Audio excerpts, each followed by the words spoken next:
Good morning, welcome along. It is Sunday and you all know what that means by now. It's FM time, it's the usual Sunday morning stream. And this one could prove to be a pretty big one because we are back here with Aberdeen to finish season 2. We've got 4 remaining games in the SPL and unfortunately that chance at second is just dwindling now. But we've got to try and wrap up third with 4 points clear of St Mirren. And we've got Kilmarnock and Ross County at home to come, which should be the more winnable matches. They've still got to face the Old Firm. And we've also, as you can see at the end, got Celtic in a Scottish Cup final. Now, those of you that followed us earlier in the season will know that we beat Rangers in the League Cup final in the most dramatic of circumstances after getting battered for 89 minutes. So hopefully this is going to prove to be a really good day. And maybe we'll do this in Johnston and pick up a cup double. Firstly, though, Liam Starko, good morning to both of you. Good to have you in. Yeah, enjoy Father's Day if you're celebrating it. Obviously, have a good one. Hearts bottom 6, who's their manager? It was... Who got sacked? I think maybe Naismith just got sacked. Yeah, he got sacked a month ago, and they've left McAvoy in charge to the end of the season. So I'd imagine there'll be a new manager coming in at Hearts come the end of the year. Hibs down in 9th. Really struggling. There's a couple of managers that have not had a great time here. So again, they let Montgomery go. They then had McGregor as a temporary and have now got Mark McCormick, who was previously assistant manager in Austria. And then also down there, let's have a look at Motherwell in 10th. They've still got Stuart Kettlewell. Dundee United in 11th. I've got Stuart McLaren. Just having a look there. That's since December. Jim Goodwin let go from that one. And Ayr United are bottom, but they haven't sacked Scott Brown because they probably didn't expect to come up. So that's fair enough. A quick reminder as well, this is the first time that we are trying to multi-stream FM on Twitch and YouTube at the same time. We did it with yesterday's watch-along stream, which went pretty well. So hopefully the same again here. But we're going to be having plenty of fun. And it is a double-header day today. We'll be live again for the second of today's Euros matches. So 5 PM UK time. It will be Slovenia v Denmark. It's a big game for England before they kick off. We're going to talk about Poland-Netherlands, which would have been played beforehand. We'll also look ahead to the England game, which I know for Liam and Jambo and some of the Scots is their favourite thing, us talking about England through other streams. It's a double header. We're live this morning with FM and we're live again at 5 o'clock. So we've got 2 live streams in the same day. We're going to be watching... Slovenia v Denmark. I'm looking forward to it. And yesterday's game, by the way, not a bad match at all, was it? L Gaming, good morning. Over on the YouTube as well. Good to have you here. Thank you very much for popping in. I hope you're keeping well. Enjoying the double promotion, I'm sure. I'm looking forward to a season in League One. I know Predictor League. You've played your booster on England, haven't you? Yeah, 3-0 with Kane scoring first. So I had 3-1. I think I put Bellingham to score first. I just went for I didn't go for the obvious pick on many. I did get a couple of bonus points last night because I had Albania to score first. But I did have Italy to win, so I didn't do too bad there. I've been consistent rather than excellent so far. I'm doing well, thank you. We're moving up in the world now. We're doing multi-streaming across both YouTube and Twitch, and hopefully all going well. Leon, good morning as well. Good to see you in too. And hopefully, the only thing that didn't go perfectly yesterday in the multi-stream is that the YouTube chat occasionally dropped out of the bit you can see on the screen. But fingers crossed, it will all work okay. Not sure to back Poland or Holland because of Poland as rank outsiders. I'll be honest with you, I think on paper, it's arguably the most one-sided game of the groups, the match day one of the groups. I just think... The Poland deficits are defensively in terms of pace, in terms of quality. They've got a couple of experienced centre halves, but against the out and out attacking pace in the Netherlands, it should be difficult. But my banker for this match day is still Belgium against Slovakia, which may prove to be stupid too. They're unbeaten in their last 6, but you've got to look at the opposition as well. People are saying, "Oh, look, Spain have scored bucket loads of goals," but they've played Andorra and Northern Ireland, so it is hard to judge at times. Tom's looking forward to England, yeah.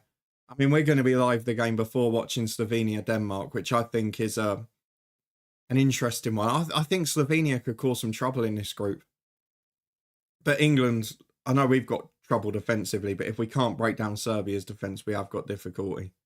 It's whether they score from set pieces against us without Maguire, possibly without Stones, without Shaw for sure as well.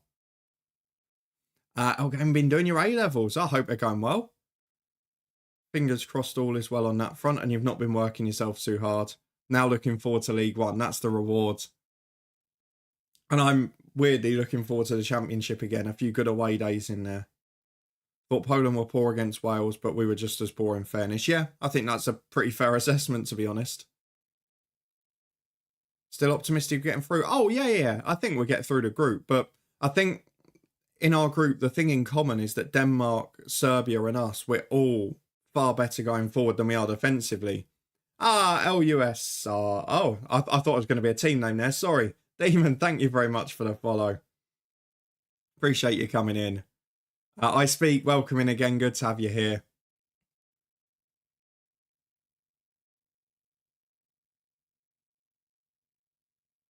What do you mean, Tom? I think England get through. I do think England get through. And I think they win the group. But I think Slovenia could nick second because they're the best defensively. I wouldn't be shocked if they got a point off us. I'll try and get Hermai ready for the next stream. No problem at all. We've got plenty ready for the games this afternoon when we're doing the watch-alongs. Turkey, Ukraine, Czech Republic, Wales, Estonia. 4 good teams and an easy team to beat. Yes, 4 good teams, but no outstanding teams. They haven't played anyone near the quality of the Netherlands or a France or whoever else, have they? Is it coming home? I still think France are favourites. I've said it from the start, to be honest. So I would definitely go France as favourites and then us, maybe. Oh, your neighbours across the border. See. Well, they were full of optimism on Friday, Tom. I mean, let's be fair. Germany were great. Porteous has always been a clown. I wonder about the midfield setup. But it's going to be interesting. Obviously, we were live watching Hungary-Switzerland yesterday. Hungary was so disappointing. They're a team I were really looking forward to watching. Switzerland, as soon as they conceded a goal, they panicked. So if Scotland can score the first goal against Switzerland, they've got a great chance. If they don't, then as we saw against Germany, it doesn't take long for a game to get away. Animatic Striker, welcome in. Good morning. Good to have you here. For those of you that aren't up to date with the FM save, we are Season 2 with Aberdeen. We've got some cracking signings coming in the summer for Season 3. But we've got to make sure we're secured a third to keep European football. And we've won the League Cup this year, which was a miracle. We want to now try and win the Scottish Cup as well. Jake, good morning. Good to have you in. I'm not going to ask too much about like the England game during this stream because I'll save it for later when we're watching Slovenia, Denmark. Thoughts on the tournament so far? Really pleased, actually, because I was worried it was going to be the first match days often a bit slow, a bit sluggish, not many goals, few teams afraid to lose. But actually, the way the matchups have worked early on, bar maybe Germany, Scotland, we've seen some really important games and teams where they thought they could win. I was really disappointed with Hungary yesterday. Albania were, well, that first 30 seconds was magnificent, wasn't it? That was something special. Wasn't a great game in the second half. Our game in Switch. You're on Switch now. Welcome to Switch. Good to have you in. That's the beauty now. You can choose from either. The Spain-Croatia game was a bit disappointing. I thought it was a really poor game until the Spain goals. I thought a couple of those goals were great. The third goal, the cross-in was just delightful.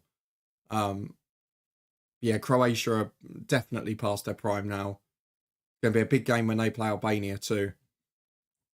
And then Scotland just got it wrong on Friday night. So it's interesting, but it's been more open and more entertaining than I thought it was going to be. Last 5 for Holland wins against Ulster, Canada, Croatia, Scotland, Gibraltar lost to Germany. Well, it depends where you put them on terms of a par. Iceland are a decent side. Scotland, you've all said, are a decent side. Canada and Gibraltar poorer, yes. And Germany, but they've played against a great team. But Iceland the thing with teams like Iceland, and it'll be the same for you with Scotland as well. When those teams score the first goal, it makes it a very different game. If Scotland had scored first against Germany, that would have been an absolutely chaotic night. But you gifted them a 2-goal head start, and then Porteous, enough said about him, the better. But if you hadn't gifted that start and had managed to keep it 0-0 or nick the first goal, it makes it more difficult. I thought Croatia were unlucky. It wasn't a 3-0 game for me. Yeah, I would agree with that. I think it was a nothing game until the goals. But that third goal, I don't think anyone stops that. It's a brilliant ball. There are a couple of good goals in there, but I just don't think they've got the solidity defensively against the counter. And you saw the way the goals came. That first goal, very open, very almost identical to the first Swiss goal against Hungary, actually. Just at the opposite end of the pitch in terms of camera angle. But yeah, Croatia, I don't think they've got enough physically. The midfield can't get up and down the pitch. Obviously, Brozovic is now playing in Qatar. He's not at the same level. Kovacic is good, but hasn't played consistently this year. And Luka Modric, as great as he is, he's now got to sit and play on the ball, hasn't he? He's not going to be going box to box all day. Yeah, I do like Adam up front, but to be honest, I just thought Hungary got it wrong tactically in the first half as well. The pressing was... You saw Switzerland, they were going as a team. Hungary, the two were going, and then they were leaving a big gap in midfield, which is where that first goal came from, just space in the middle. Xhaka ran the show in that match, but you saw when they got to 2-1, they had Varga and Adam in the box. They were just putting balls in, and they'll cause anyone problems doing that. I'd be shocked if the Italians went deep. Was very impressed with Germany. Look forward to seeing Holland today. I actually think Italy will do all right. I think it was pretty impressive that there was no reaction to going behind. They just got on with it straight away. I think they played the same way. They didn't panic. It's something that England did against Iceland in the friendly last week. They changed their style. They panicked a bit and ended up just making it easy for Iceland. So I wasn't as worried about Italy. Germany were impressive, but it's hard to tell. They were playing 10 men for over half a game. Yeah, I think the Netherlands game is arguably the most comfortable win of the first match day. Although, I know I got two of the outcomes right yesterday, but the way the games have gone, I've called most of them wrong so far, so. What were your thoughts on the England players dropped? A little surprising, really. I thought Grealish would be in the squad regardless. I thought he'd take Maguire even with an injury risk because he did it in was it the last Euros or the World Cup? It was the last Euros, wasn't it? Where he didn't play till the third group game. So yeah, I was a little bit surprised at a couple of them. But then he can't win as a manager, can he? Because everyone talks about why you're still picking Henderson, Maguire when they're not informed for their clubs, etc. He puts them out and he goes, this squad's got no experience. What are you doing? How have you dropped all of these? So look, unless Southgate wins a tournament, he can't win no matter what. He's never got the option. But I'm optimistic, but I don't think we're a better team than France.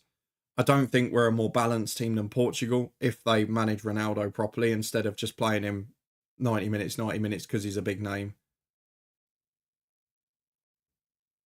I think it'll be a very interesting tournament. I don't think, bar maybe France, there aren't any other clear favourites. I think it's really close. England are only higher in the odds because lots of English people gamble and they gamble on England.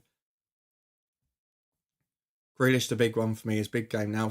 Well, the thing that surprised me, Jake, was that obviously the squad was picked after the first of the two friendlies against Bosnia, and Grealish came on and made a big impact in that game and did what England couldn't do against Iceland, which was find the through ball, find that little moment of class. Maguire would have been there fit, absolutely. I do think we'll miss him. But yeah, Grealish was a surprise for me. England were favourites in international markets too. Fair enough, but I don't think so. I think France are a better squad. And France have got the best player in the tournament. They've got a better defence than England. I mean, half of their midfield and attack is now playing for Real Madrid or other top European side. I don't get it. Lucas, welcome in. I'm well. I hope you are as well. Should we get on to some FM as we've been here nearly 15 minutes? We've done the usual, but still.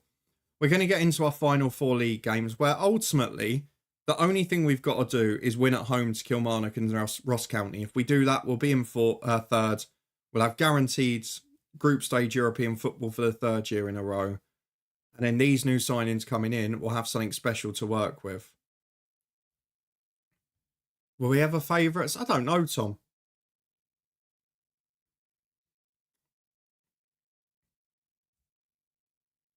I don't know, Tom.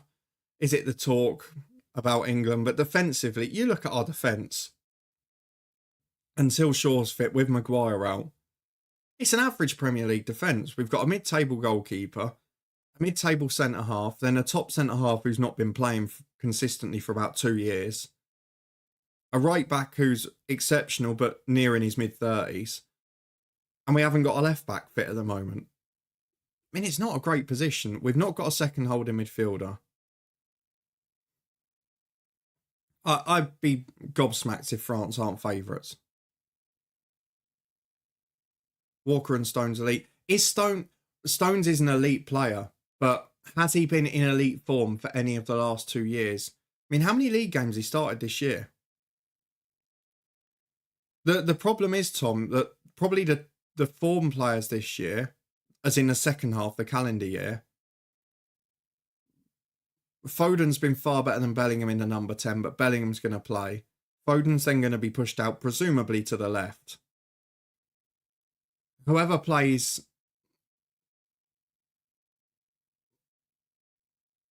alongside Rice is now being hindered because he's having to play holding midfield. Whereas if, say, Phillips had still been in decent form enough to get in a squad, then Rice could have played his normal position. There's quite a lot that worries me. I actually don't think we've got the most balanced side in the world. I think we've got 3 or 4 exceptional attacking players and not a huge amount of balance.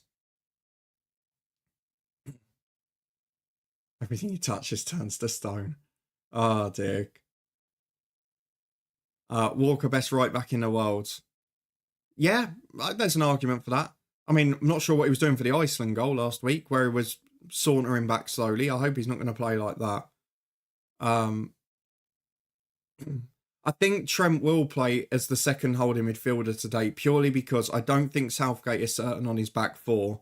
And if it goes wrong, he then has the option to put either Trent out to the left or to play 3 at the back, push Walker in and put Trent out wide and then go to 2 in midfield. So I think he starts Trent over Gallagher today just because he's not sure what tactic to play.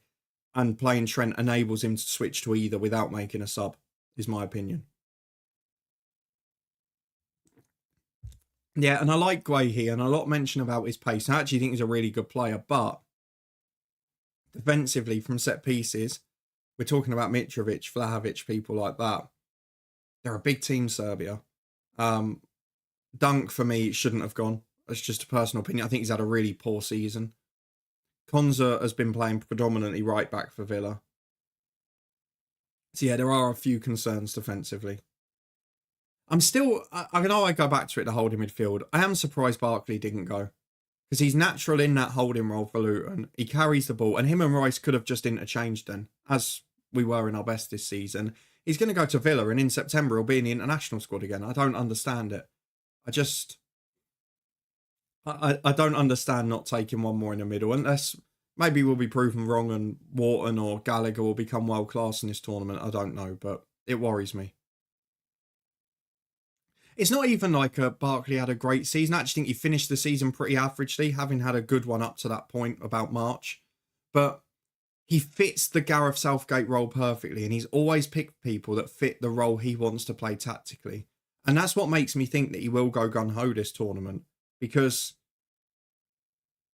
he had people like Barkley. I know Phillips wasn't playing, but Henderson was playing enough for Ajax that could have gone into that role. And to not pick them, to not pick Grealish, he must be going for something different.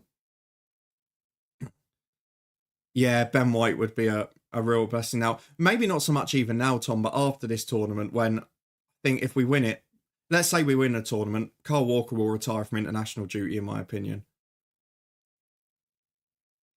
And Ben White would then probably be the first choice right back, especially if Trent does well in midfield. John, welcome in. On FM, I played right centre back and won it. Yeah, but you probably had some informed midfielders, didn't you? Carl Walker's biggest achievement, 2011 championship title. How did I know you'd say that, John? Tamori one's interesting. I don't actually think he's had a great season, though. But he is naturally a better centre-half than some of the others. I don't think Branthwaite's good enough yet either, but I am surprised he didn't go above Maguire. Not above Maguire, sorry, above Dunk once Maguire was out. That surprised me a little bit. Ben White would have been ideal because he could have just tucked in for a couple. If Ben White had been... The thing with Ben White is if he'd been fit and available for this tournament and there were no problems and he could have gone in, he could have taken Maguire because he would have known Ben White can just tuck in at centre-half against poorer opposition and do a job. And then he can move back out when Maguire's fit. And that versatility is what you're missing, isn't it? I think Trippier's in horrendous form. It worries me him playing left-back. I kind of hope Joe Gomez does today. But we'll be intrigued. Midfielder Foden, Eze and Bellingham. Eze as the playmaker deep. It would never work in real life. No, that's the beauty of FM, isn't it? Morning, Si. Welcome in. For those of you not up to date, as we are going to actually go and play some FM now, thank you very much for being here. And thank you to those who are on YouTube as well this morning. Good to see you in. We have got these two coming in the summer. Potentially record signing in Junior Krupi, who will become homegrown at the club. Is not far off being a wonder kid, in my opinion, and gives us a proper goal-scoring option that's not a loan. And then the second one, Marcel Lorba, is a centre mid coming in from Maribor, who we could really do with at the moment because we've got an injury crisis in there. But we've got a must-win game against Kilmarnock because St Mirren this weekend, they've got Ross County at home. You'd expect them to win. And if that gap gets down to 1 point, it could just get a bit nervy. But we all know who Kilmarnock have got up front. Joe Hugill. Anyone following the Southend save on YouTube, you will know how good this guy is. Not quite at the peak of his powers yet. Might even go in for him in the summer. We'll wait and see. But we're going to have a look at what lineup we can put out because most people are fit, but there's not a lot coming back from injury. Watson's there, but it says not fully fit. Folher's there, not fully fit. Barron can come in. I'm going to have to be careful with the midfield dynamic. Thoughts on the Cricket World Cup with Scotland narrowly missing out? Yeah, it was tight, wasn't it? Firstly, Australia made a very sensible decision to leave Hazelwood out. I think that solves a lot of the problems that he'd caused in the week. And what a stupid guy. It's the one thing with the Aussies. They don't keep their mouth shut, do they? But Scotland batted really well. I don't think they managed the bowling display as well as they could have, but I can see what they were trying to do. Feel that they'd get them there early. Was their best chance of stopping them. As much as it pains me to say, Trippier is solid as they come. Jake, I would generally agree with you. I've always been a fan, but the last 6 months, I think he's been really poor. And the game against Iceland defensively, him and Walker, to be fair, were both appalling. Let's just hope it was an off night. But you've got to remember with Walker and with Trippier, they've got two of the best holding midfielders in the Premier League protecting them normally. Whereas now, Declan Rice is a centre midfielder playing deeper, and there isn't a second holding mid, so it does concern me a little. Let's try and make a couple of changes here, because we don't want Ryan Duncan playing centre mid again. We'll put him back to the right. Spittle will be replaced by Connor Barron, who's fully fit. And I am going to bring Dave Watson back in, because it's so important we get a result. Folher can stay on the bench, but will be available to come on. And Winter will have to go on there as well. So we'll take off probably Luke Berry this time. Devante Cole as well. Spittle will go on for Anderson, who was just back from that big long injury. We probably don't need all 4 defenders on there as well. We've got Welshog, Bonner, Nielsen and Devlin. So I might drop Devlin out. Maybe Anderson, just because we haven't got any left-sided balance. So let's do it. I think if we look at the 20 we've got available, that's our strongest squad at the minute. The only thing I would change is Folher in for McGrath, but I don't want to gamble on all of the unfit players at once. That would worry me a little bit. Stream seems to be working fine on mine, Liam, but you can all tell me if there's a problem. Seems to be all right. Lucas, have you ever seen your team lose their form after a cup match? I always lose interest after starting. Yeah, it's one of the things, it's one of my biggest bugbears in FM24 and recent FMs. The most clear example I have with it was FM22. on the Hemel Hempstead save. I remember we were in really good form in the championship. We were doing really well for about 2 months. We maybe lost one game. We were in good form. Then we played Liverpool in the FA Cup. I rested everyone. We lost 9-0. And we barely won another game for the rest of the season. And it's my biggest thing in FM is when you play a cup game as a minnow against the top side, it doesn't derail your season afterwards. It quite often derails the 2 weeks before when the players are resting themselves and looking after themselves. But afterwards, it wouldn't generally derail your season, whereas in FM, it does quite often. Let's catch up with the rest. Bellingham gets injured, it will cut England's chance to win the tournament immensely. I disagree. I actually think Bellingham's had a pretty average couple of months. He's had an exceptional season overall.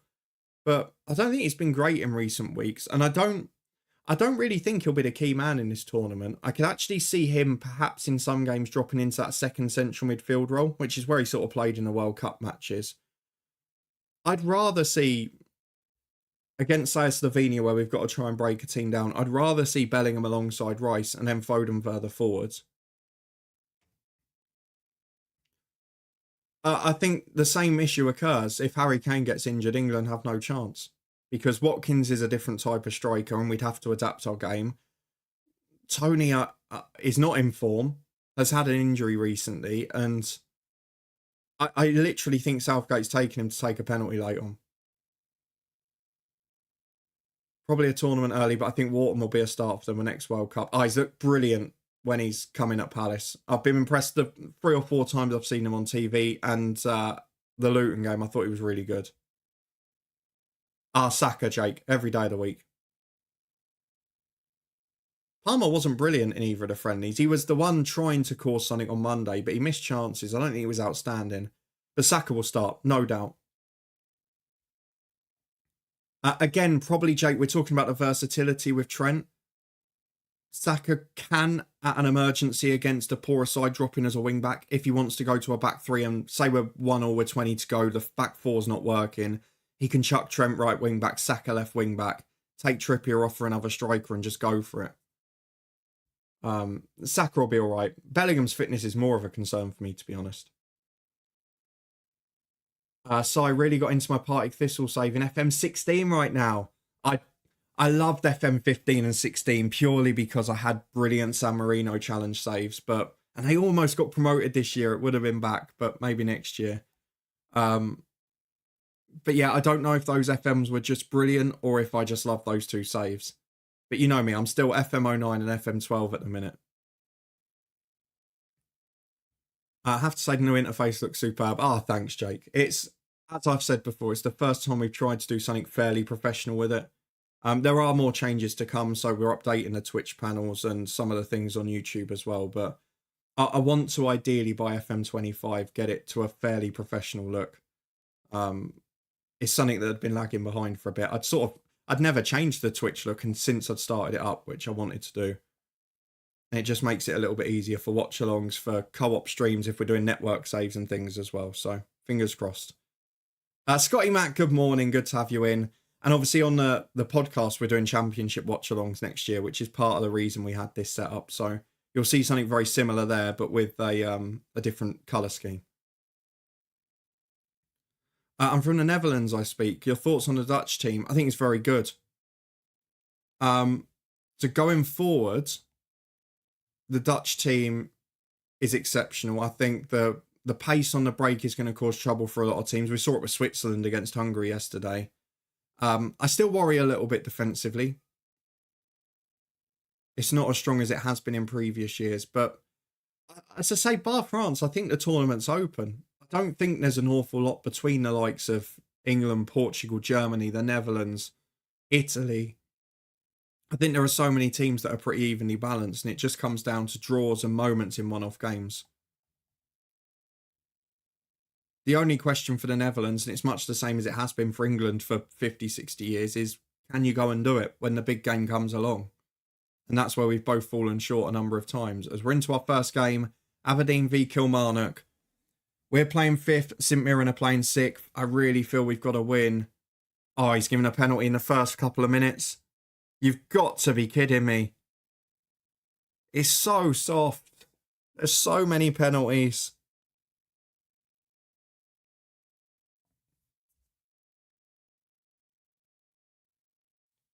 What can you do? Oh, great save, Rushworth. That's why we paid for him in January. Proper goalkeeper. I don't know what it is with this save. Hardly any penalties are going in. Why is there no one marking? Bit of a worrying trend now. Up to the back post, we do get it away eventually. We survived the early scare, but that is not a good start at all. And it's another corner for Kilmarnock. Why do we always start so slowly? Scowen at the back post. It's off the bar. Come on, lads. Wake up. Morning, Scotty Mac. Maguire not there, I think, is great for England. I disagree completely. Completely disagree. I think he's arguably... Euro 2021, when he came back in, he was one of our best performers. He does nothing wrong for England, and he's a huge threat from set pieces, which are so important in tournaments. And after John Stones, he is probably considerably our best centre-half.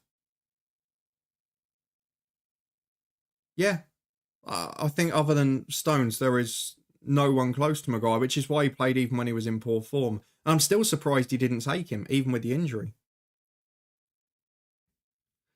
How's the channel going? Yeah, not too bad, Jake. The Twitch side of it's going well. Obviously, we're streaming more at the minute, so that's improving a little.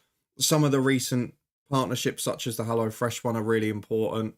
The YouTube year's been a pretty standard year, but that's partly my fault as well, while house hunting and that. Like the Sunday videos that often picked up new subscribers, like the guides and experiments and the little one-off videos, the top threes, things like that. I've not made as many of them, so I'm not going to gain as many new people as that. But I've got a very, very loyal small base of people, which I do appreciate. And you always come along and watching your numbers. So I've always got that sort of standard level where it's going to be all right. So it's been a solid year. Definitely not the best year, but I know the reasons for it, and it's because I've not done quite as much. So that's understandable. That looked like a handball. 35 minutes. We've had one shot on target. It's been a pretty poor game, to be honest, and I'm starting to worry about us for this third place, because it would be a disaster if we miss out on third, having had the whole season chasing seconds. Yeah, and I've got to be honest, Nomadic, part of it was, I've really enjoyed the Southend save, but part of my frustration was with the head coach late on, and it might be with this save too in a minute. That's such a good free kick, but we've talked about the bending around the wall so often. The wall never covers the post. But the end of the head coach save frustrated me. But then the Willem 2 one, the start of the coach's head, has given me a complete new lease of life with FM this year. I've loved it. Titus Bramble is a good defender. It's just him and Boomsong both needed a talker and an organiser alongside them. And when they were together at Newcastle, they created an infamous spell, which unfortunately they'll both always be remembered for. Apparently Hearts Jambo will be announcing our pre-contract signing start of the week. Enjoy. I hope they're good.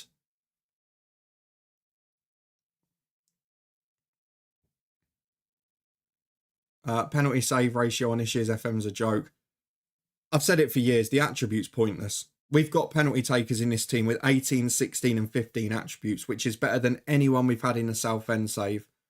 The Southend save, nearly every penalty goes in because the strikers are in form. In this save, they're nearly all missed because it's midfielders who don't score every week. Simple as that. Right, we've given the lads a kick up the backside. I feel like going positive, but Hashioka's picked up a knock now, and that will leave us at one sub break. It's in at the back post. It's almost two. Do I go attack him? Because we've got to do something to turn the tide in this game. I'm going aggressive. And you can actually see the tactical tweaks I'm making now because they're not hidden behind my head anymore. I just don't know where these performances have come from. Is it just the pressure? But we don't normally struggle with the race for third. As Rushworth goes with the big kick, we could do with a really poor, easy goal here. Have I brought too many unfit players back in at the same time? And what do I do to solve it? I think I'll probably have to take off Watson. No, Ryan Duncan's nicked it. Gets the ball back again. We just can't keep possession. It's a terrible game of football, this. Really scrappy. Watson does spread it to Penrith, and now we can go down the left with Shotire. Chance to cross for Miofsky's offside. He hits the post anyway. Oh, he's not offside apparently. Right, I'm going to make changes. Hashioka's injured. He'll be off for Lewis Nielsen. Dave Watson's had an absolute stinker of a game. And he'll have to come off now for Wintle because we've already lost McGrath to injury. I genuinely don't know what to do here because we're going to miss out on thirds. And after all my optimism, would be a disaster. I keep trying to get them encouraged. They're not even reacting. As Connor Barron puts it in, Nielsen up. We could do with a dodgy set-piece goal. Miofsky to the right-hand side. Chance to cross. Into the box. Shotire from 2 yards. It's a big goal. It's his 10th for the season. It's absolutely huge, that. It's an ugly goal. It was a crap recycle from a set-piece. There was nothing good about it.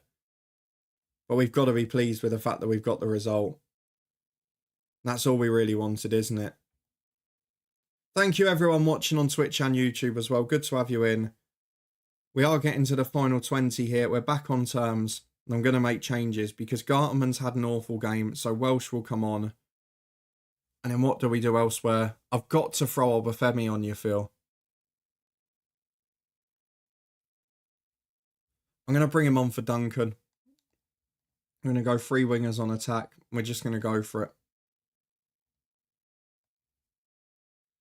Jared Braithwaite linked with United. I feel like we were linked with him on loan a few years ago. I mean, he's had a good season, but there are some games where he's been torn apart. I mean, Nicholas Jackson gave him the absolute runaround a couple of months ago. And the thing with him as well, being a left-sider, is that what does that mean for Maguire playing left centre-half? Ball into the box, up and away, as far as Nielsen. An unlikely hero, possibly. Cleared away, and now we've got to deal with a counter. Joe Hugill against Welsh, who does really well, then gives it away right on cue. Look at the state of this game. Just players smashing it against each other. Kicking it into no man's land. It's a terrible game of football. Oh my God. How has that not gone in from Armstrong? It's a terrible finish. The worst standard of football I've seen from one of these games in ages. We've got nearly 3 expected goals, yet it's 1-1. And despite the encouragement and going attacking, we've just not found a goal. Miofsky's hitting poor form at the wrong time again. 5 minutes added on. What more can I do? I can only keep encouraging, keep pushing them on. We're not going to get it. We're going to draw 1-1. And the door for third place is now opening. I'm becoming incredibly concerned. I hate to say it. I think we need a Ross County miracle tomorrow, or we could be in big trouble. No worries, Jake. Have a good day. Enjoy yourself. And fingers crossed for an England result later and a good performance to finish it. Enjoy your day. Thank you for popping in as always. Absolutely. Come on, England. Have a good day. I have Man United and Spurs linked with my goalkeeper. 10 million release clause. I got him on a free. Would be nice business. Absolutely. Can't complain at that one at all. And the same as some of the deals we've done here. Yes, the release clause is only 7-8 million more than we're buying them for, but we can get a year or two out of people and 8 million extra. It's a great profit, isn't it?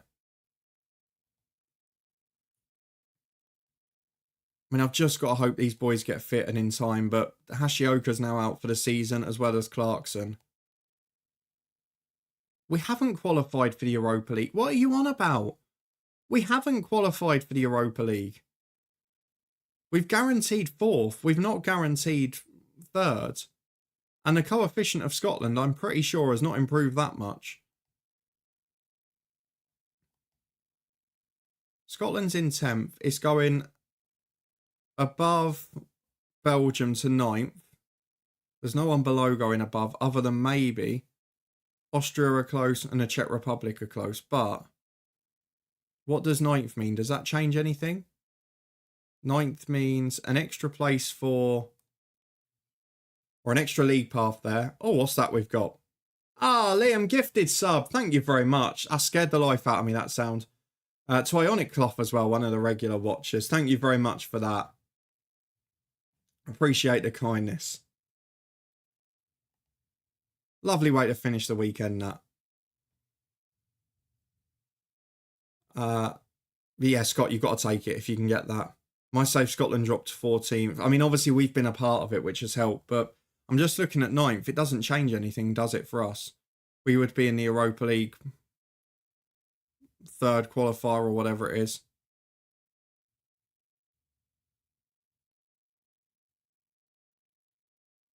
Yeah, it's a bit of a weird one, isn't it? Because he was out of the game for a year. And obviously he's going to be back in it now because nothing's happened, but it's a weird signing. He's not one I could get away with in a YouTube save. I wouldn't be looking. I've done a pre-season in my mystery box save. Can't remember how it's spelled. Jambard. How is it going over there? Are you enjoying it? Is it giving you a new lease of life with the shirt on while you're doing it as well? Yeah, we're definitely not through to the group stages if we finish 4th. So we've got to find a way to get in the top 3.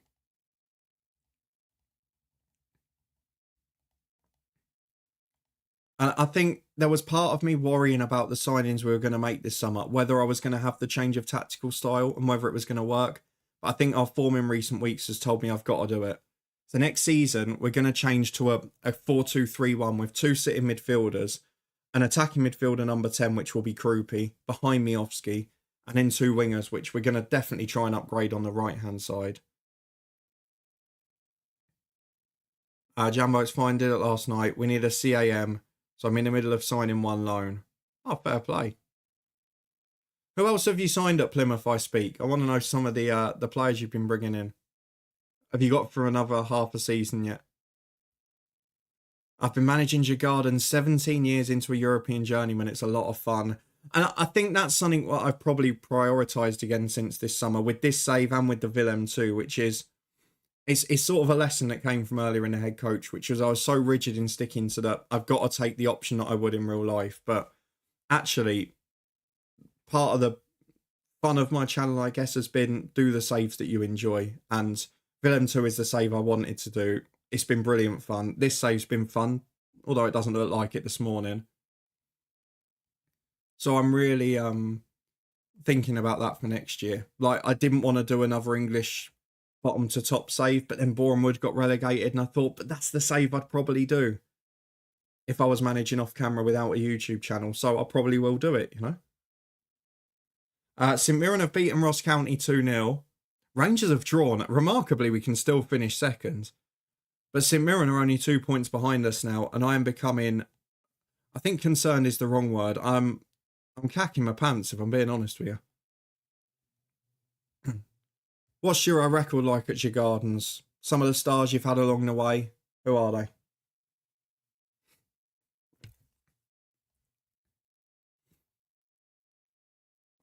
A reminder as well for everyone in this morning, we will be back with a watch along for the second Euros game today. We're going to be live throughout Slovenia versus Denmark. We're going to do some quizzes. We'll do some of the sticker book. We'll chat football. We'll obviously preview the England game in detail. Second round of Europa qualifying. Jumbo, not bad. We'll take that. We might have to anyway.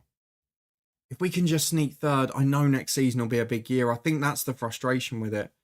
New favourite for the Hearts manager role is Stephen Presley. Oh dear, there we go. Get the old players back. I mean, he's rated very well in this save, to be fair.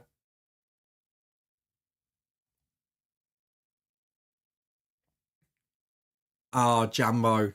You can't do them on Scotland losing. You got to take emotion out of it when you're doing your predictions. Thank you again, Liam, for the gifted sub to Ionic. Nomadic had a mad journey through Swedish third tier, Turkey, Greece, Ukraine, Belgium, Slovenia, Serbia, Slovakia, Denmark, back to Sweden. Wow. And your titles, like your Conference League and your Europa League, are they at your gardens or have you won them elsewhere? Who have you won them with? I've always mentioned it. It's one of my biggest frustrations with the head coach on camera is the year before, or FM16, I think it might have been. And I had a brilliant save that went through like TNS, Shamrock Rovers, Galatasaray, Copenhagen, Maccabi Tel Aviv. And I've never had a path like that since. Dave Watson's got injured again. I mean, I don't know what's happened to him the second half of the year. Cannot stay fit. The Luton save earlier in the year, he never got injured. Scott, for the Hearts fans, you have Ian Cathro as assistant manager. Another one of those, isn't it? Good coach, not a number one. Use my 2xp on Germany this game day. Game 2 will be hard from Spain, Italy, and France, Netherlands. Yeah, I mean, there are still going to be some bankers, to be fair, aren't there? I mean, I haven't looked in detail at match day 2 yet because I'm still doing my stuff ahead of the streams for this week to make sure I know as much as possible. If we look ahead to what is it, Wednesday or Thursday, will we start with the next group stage? Wednesday. So based on what we saw this week, Germany-Hungary looks a one-horse race.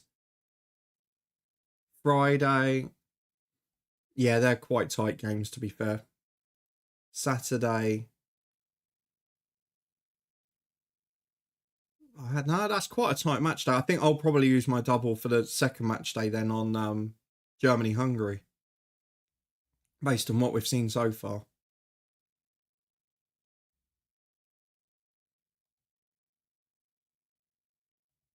So it's an interesting match day, the second one, isn't it?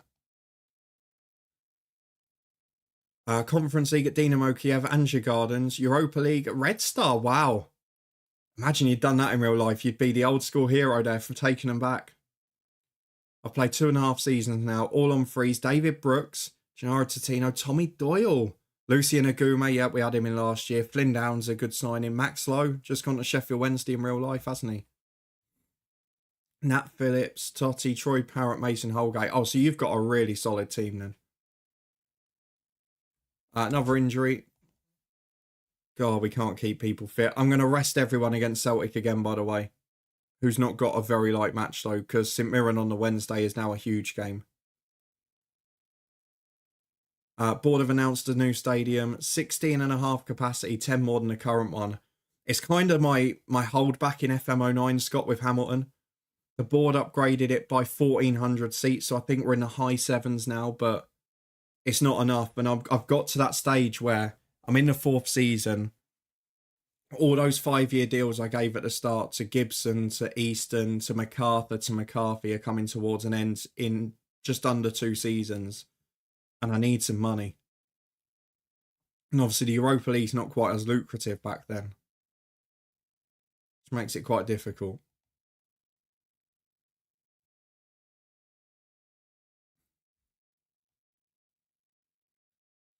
Celtic away next then, St Mirren away, the big one. It's become a very disappointing start to the stream, this, hasn't it? Because we've thrown away an opportunity.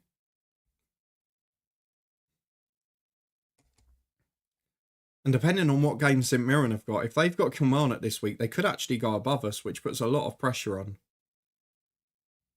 I'm just going to praise people for training because we've got to keep them on board. We've got to keep people happy. St Mirren have got Rangers away the day before, so hopefully they'll lose and that'll take some pressure off. Jumbo, let's have a look.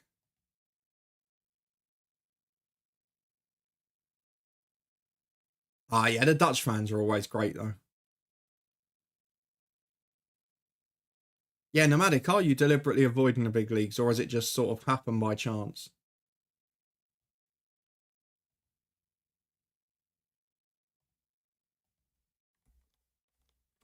Murmurs of discontent as Aberdeen hit bad form. Here we go. Oh, now it makes sense. We've gone 5 without a win. Oh, you can't count that when we've had a 4-0 cup win in the middle. Positively, thank you for the follow. Appreciate that. Glad Raid, welcome in. Raiding with a party or two as well. Sorry, they came in the opposite order. Thank you very much for the raid. I hope you're very well. Let me get you a shout out in the chat. Bear with us. How are you keeping? How did your stream go? Hopefully nice and well.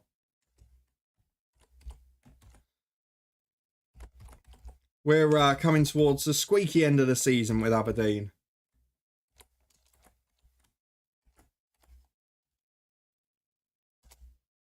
There we go. At the top of the chat, if you're on Twitch, go and give Positively Glad a shout out. Press the button too quick. Was doing F1 Manager. Oh, lovely. See, the first year F1 Manager 2022. Oh, and Oliver with a resub. Thank you very much. Break at work. I hope you're having a good day. We are live later for the Denmark game. You're looking forward to it, Oliver? How is the optimism in Denmark ahead of the tournament? Hopefully it's going to be a good one for you. How is F1 Manager? Because F1 Manager 22, we did loads of streams. I loved the game. 23, we did a bit, but I struggled to get into. And I think it was a bit of the frustration at the mechanical thing still not being in there. And I think when F1 Manager 23 first came out, there was the big issue with the qualifying where you were just stuck in traffic all day. And that made it a little bit difficult. But I really should give it another go in the summer. And obviously 24's got creator team, hasn't it?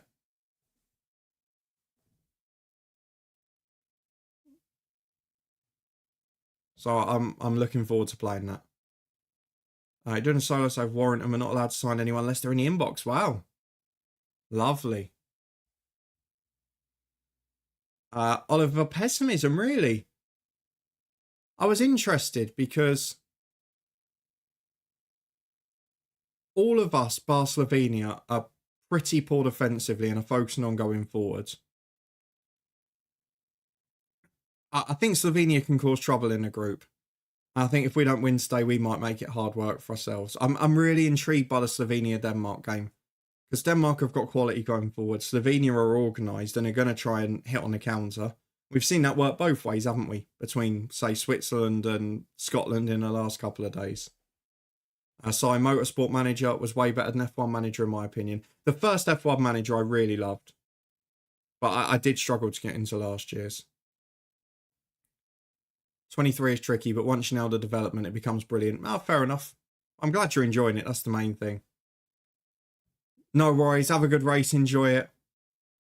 And hopefully we'll both be streaming a bit of F1 Manager 24 soon. Spoke to my granddad yesterday. He was saying he didn't even expect us to get out the group. I do think it's an incredibly tight group, possibly behind England if we get it right. There's part of me that thinks Slovenia nicked second. I've thought it for a while. But then this year, I've gone on that based on teams being solid normally works. But this year, we've seen the teams that have been more aggressive and more high pressing have gone really well. I think we'll top the group just to bring the controversy. To be fair, if we win against Serbia today, I think we will continue to experiment a bit in the next couple of games. Yeah, have a good day positively and fingers crossed, Oliver, for both of our sakes, it'll be a Denmark and an England win. But I'm looking forward to watching that game on stream because a bit like yesterday with Hungary, Switzerland, it's not really knowing what you're going to expect. So based on the fact we've not won in 5 league games, we'll play the Celtic game, which we'll probably lose. And then I'll give them a little kick up the backside in a team meeting before St Mirren, Ross County in the cup final. And hopefully those 3 will find some form. I really need Rangers to do the job today and win. I mean, look at the other side. If St Mirren beat Rangers, we'll be separated by 4 points with 3 games to go. A lot of us. Imagine we finish 3rd, St Mirren nick 2nd, and Rangers end up 4th.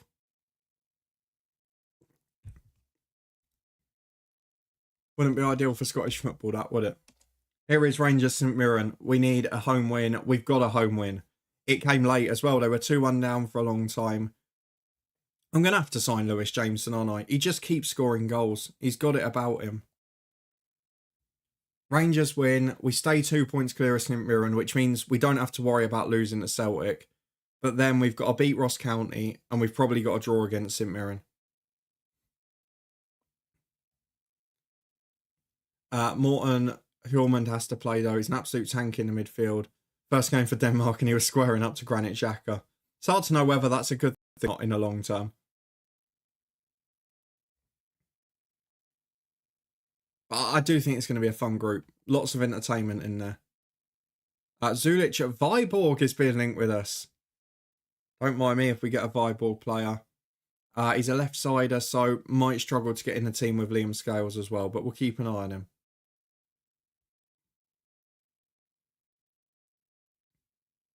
So I think rest everyone today and then go for it Wednesday, Sunday.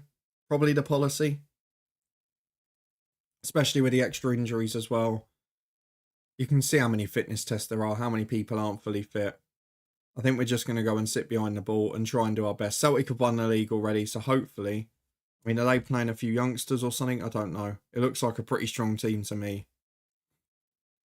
So from last week's team, Hashioka and Watson are unavailable. I mean, they've all got a light match load, but I don't want them to be knackered come the Ross County game. So we'll keep with Rushworth in goal. In defence...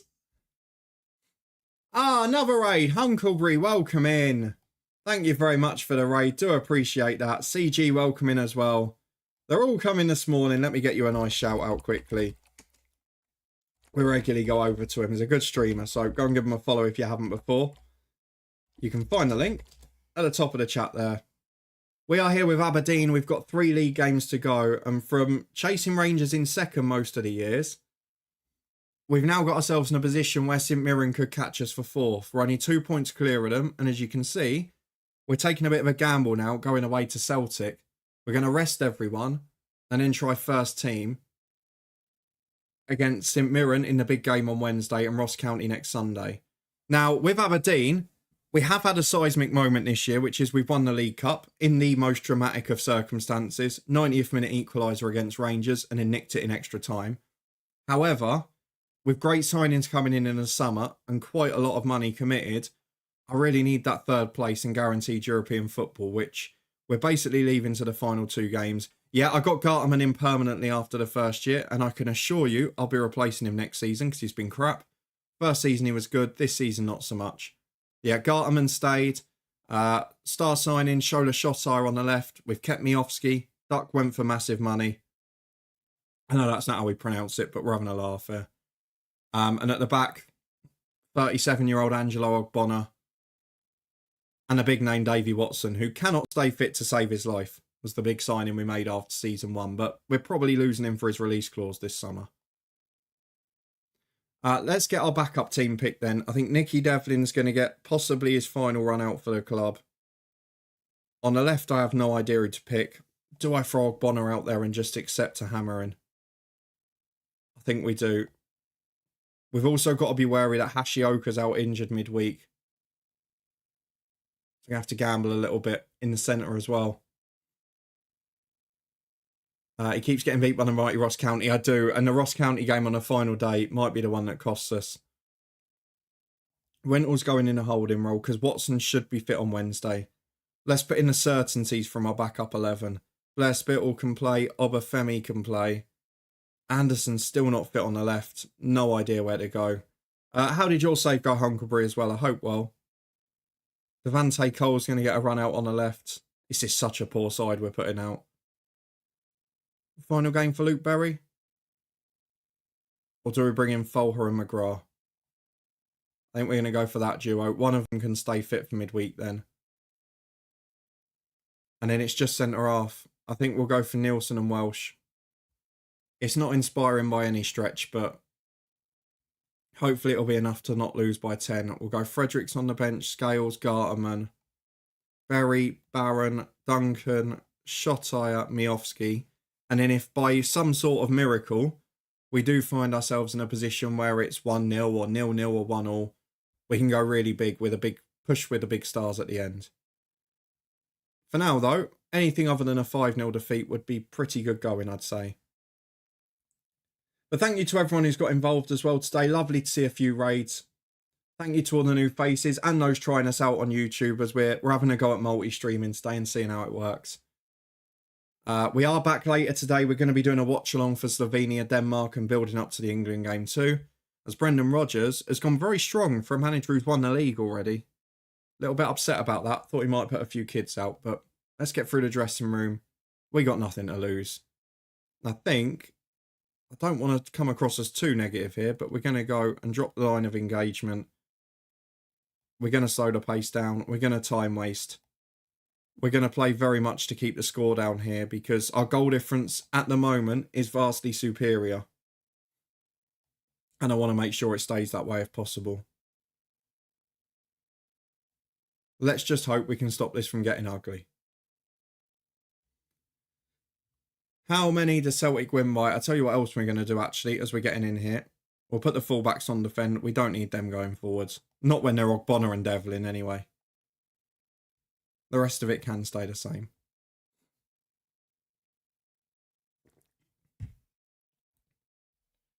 Eight minutes on the clock, and we've somehow got a free kick in a pretty dangerous position. Apparently, it is Spittle territory. It's a good curling effort. Unlike Daniel Armstrong, no, it's not curled into the corner. It's gone just wide. Celtic yet to have a shot. We're yet to have one on target. If you want to keep that the stat to the end of the game, I would be absolutely thrilled with a draw. I'd probably treat it like a victory, to be honest, because we'd gain a point on St Mirren, and if you're 3 clear, it essentially allows us to then lose to them without any consequence, as long as we beat Ross County, which is a big arse based on this season. Their games have cost us a lot, but we've seen Ogbonna getting caught out, and I don't think 0-0's likely here. Back to the edge of the box, deflects to home. Literally, as I'm saying it, they score. I mean, it's a poor goal. Winsell again. A very strong candidate for one of the worst loan signings I've ever made in FM. It looks so good on paper. It looked such a simple decision. And ultimately, I have to blame Pelly, because if he'd have lowered his demands as a free agent at the start of the season, Ryan Winsell would never have stepped foot in this football club. Thank God we replaced him next year with that Slovenian kid. 5 minutes to the break. It's the only shot on target. We've kept it 1-0. But now Jamie McGrath's got a knock, so we'll use the half-time break to get him off. Ogbonna's on a yellow, which worries me a little bit. I'm going to bring McGrath off for... I think Connor Barron will be all right for 45. We'll keep him that way round. I've not taken the right man off either. There we go. If we get to an hour, then I'll take off Ogbonna and a few of the attacking players and bring on your Miofskis, your Liam Scales, the star men of the team.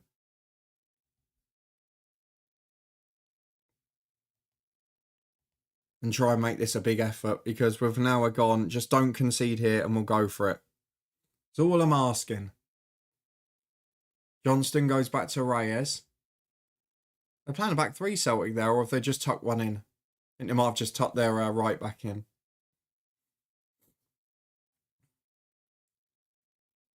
The problem I have is I can see that this is going to be one of those stupid long highlights. This is key highlights, by the way. We're watching them pass it along the back.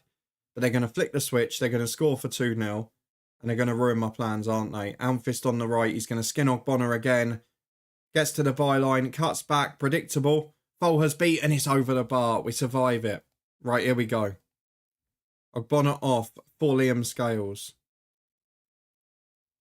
Foal her off, because we've got to. For Ryan Duncan, who's going to have to go midfield for this one.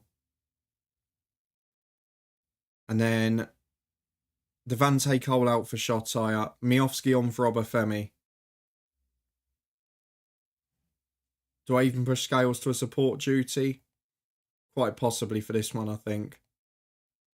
We'll push Nicky Devlin forward as well. We're going to go for it a little bit. And then when we get to the last 10 or so, we'll throw everything at them. Because we've got enough of a goal difference advantage that we can lose by 2 or 3. The Scales gets down the left with a throw to Barron. Good early ball in. Just over hit for Spittle. Gone off the crossbar in the end. Bit of a weird one, that. But still not managed a shot on target. But we're in this game. And that's all I could have really asked for. I just hope it doesn't end up being a late show. A Shotire nicks it on the left. And he's got away from his fullback. Good run. But the sliding tackle's good. The goal scorer home as well. Worrying times, because Celtic can win in a ball back, and if we lose this game as much as we expected to, the pressure on midweek is huge. But Shotire's nicked it. You've got to score. Shotire to Spittle, 1-on-1. Blair Spittle. How about that, folks? 1-1 Celtic Aberdeen. Shotire's on and he's causing chaos. Blair Spittle, that's about the most composure we've seen all season. Shotire nicks it in the midfield. It's a good ball across there. Lovely first touch and a really composed finish. We're back in the game, and this, if we can nick a draw, would be so big in the context of the season. With the goal difference advantage, it means we can lose one of the last 2 games. We get to the final 5. Those fullbacks are very much going back on to defend. And we'll time waste, but we've got to see this free kick out first. Liam Scales has got it just inside his own half. Short to Barron, nothing stupid. Whatever you do, nothing stupid. Nielsen to Duncan, could it get better? Miofsky to Spittle. Miofsky's in, he's got to score. Oh, it's a great save. We've gone from struggling against Kilmarnock to now really testing Celtic to hold on for a point here. This is becoming a big old finish. Ryan Duncan is on corner kick duty. No rush, it's in towards Wintle. It's an absolutely shocking corner. Please let us hold on. I know we've got a chance of winning this, but still, I'm dropping to defend. I've got to trust the lads to win one of the next two. And on this occasion, that's what I'm going to do. I'm going to drop Duncan to support, Shotire to support. And we're going to try and hold on for this point here. Do you think we get it? We do. That is, as disappointing as Kilmarnock was, that's a huge result. We are now 3 clear of St Mirren with 2 to play. Only 3 behind Rangers, or now 6 is it because they won the last game. Oh, we can afford to lose to St Mirren and still finish 3rd. It also means if we draw with St Mirren in midweek, the Ross County game becomes irrelevant and I can then maybe rest players for the cup final, which is just as important.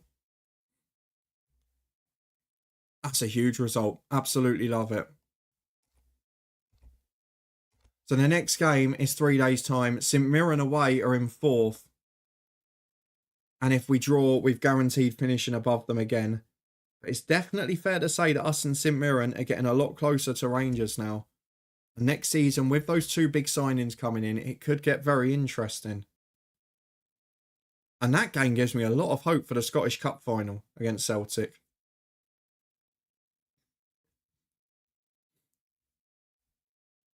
Maybe we can make it an interesting game.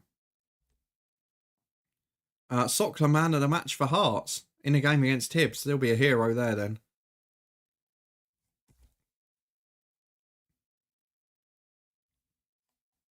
And just 3 days to go until the biggest game of the season. Let's hope it's not going to be a disaster. After all the work, we know Jameson might score against us. I mean, if he could pick up a knock, that would probably be us.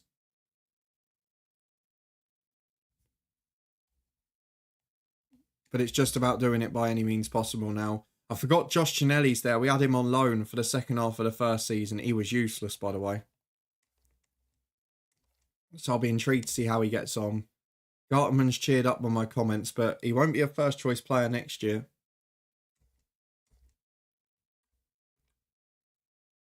Hold a team meeting to address our recent bad form. This is the thing in FM. It's too black and white on paper, isn't it? We've just drawn at Celtic Park. We've won a cup semi-final 4-0 in our last 4 games. That's not bad form.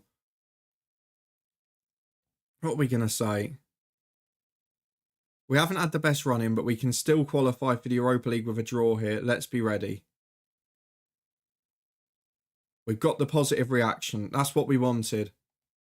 They don't always go well, them team talks. Nicky Devlin was in team of the week. Maybe he needs to play a bit more. I don't know. Maybe he's trying to earn that contract for next year.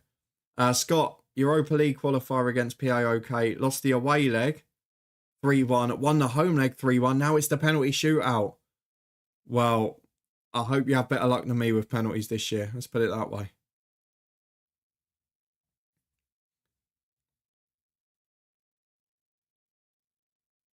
All we need is a draw here. I mean, I'm almost tempted to play some of the people that played against Celtic. They were that good, but I feel we've got to keep it as we intended. They're telling us to keep Winton and Obafemi in the backroom advice. I think I need a new backroom team if that's the case. Right, 9 changes recommended. We'll make them and then we'll adjust it from there. Lewis Jameson will start. The team for today, he's saying to stick with Devlin, but I'm not going to. I'm going to put Penrith left back, Scales in the middle with Garterman. I mean, Garterman's been really poor in recent weeks. Part of me thinks maybe Lewis Nielsen should go in. But he might have to play right back unless I stick with Devlin. So who do I go for? Do I keep Devlin at right back, who's not bad at it, and then go bold and change the centre-half partnership? Because Nielsen is improving, he's doing well. We compare him with Gartenman. I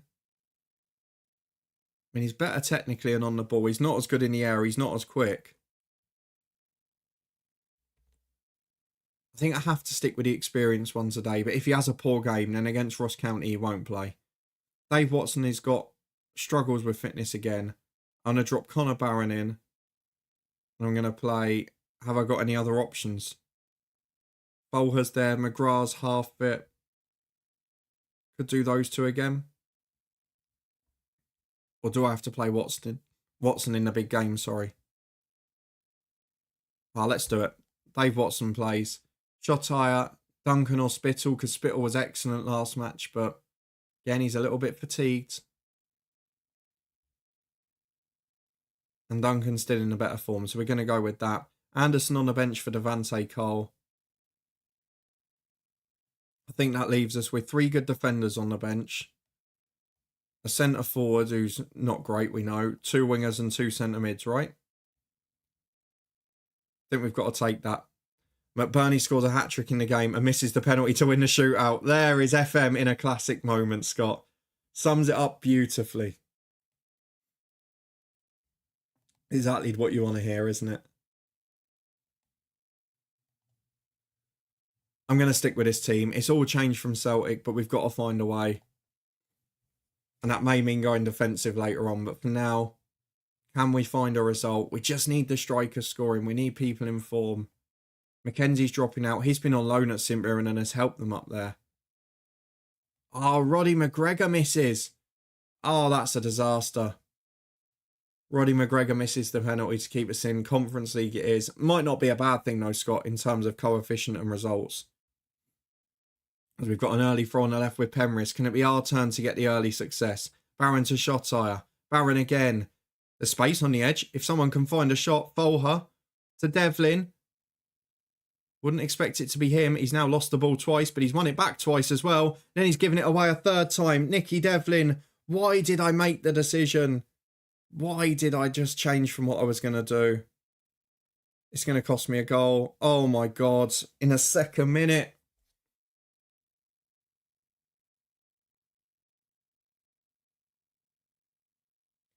I'm so tempted to take him off right now.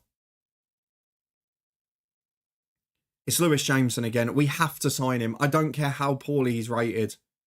He's a machine in this game. Sometimes you've got to go on what you're seeing in front of you rather than the attributes. And this is, I know we can afford to lose it technically, but this is a huge concern. And if they go 2 up, I'm going to start to get very worried. Into the front post. Scales heads it up. Scott brings it down though. It's back in again. Oh, it's falling apart. This Ross County game is about to become huge. Does anyone think that team meeting went well? I'm not too sure about that. Disastrous first 15 minutes. We rested this whole team to keep them fit. Look at the state of you. We need goals quick. Barron into the box. Devlin's header. He's made amends, but he's offside. Of course he is. Nomadic, I've got a dreadful penalty shootout record in FM24. You and me both. Goal review. It's awarded. Nicky Devlin has got one back. I mean, I've got to give him a bit of credit. He scored the big goal in the Europa League playoff this season, didn't he? But that goal could not come quick enough. I don't know why the morale's so flat. We've just drawn with Celtic. We're in a good position. We had a good team meeting and now we're falling apart. And you can see the stats again. I had this problem in FM23 with Bristol City. If you play tactics where you're going to be the dominant team, you do end up losing a lot more games. If you play on a counter, if you have lesser matches, you do win them more because the game doesn't know how to cope with you having 30 chances a game because it can't just give you a 6-0 win every time. St Mirren are playing out from the back and we've got to press them. This is how we got goals against Celtic and against Kilmarnock.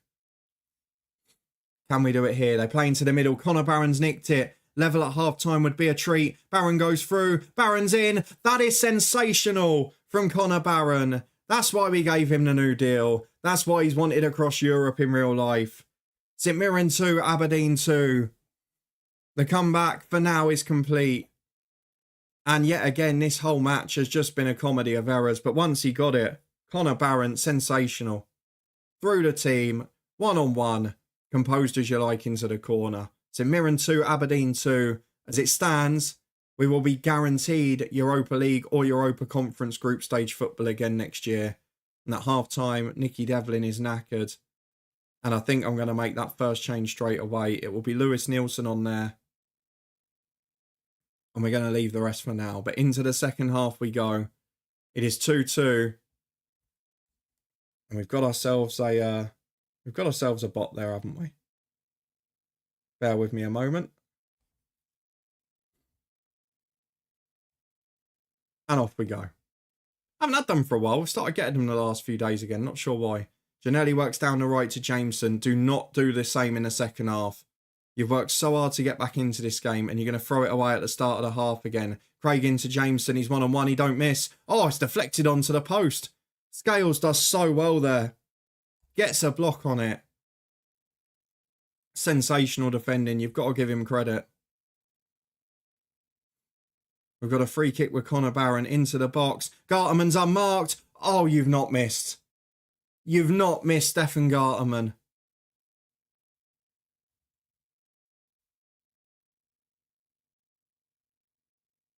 Completely unmarked. We just needed that to fall to a Miofsky or someone. As Connor Barron goes back to the keeper. Nothing stupid, please. Rushworth clears. Nielsen brings it down. Ryan Duncan's got to look for the pass. Finds Dave Watson and Barron. He's been the star man today. Folher not so much, but he's keeping it well. Nielsen in from the right. Support either side.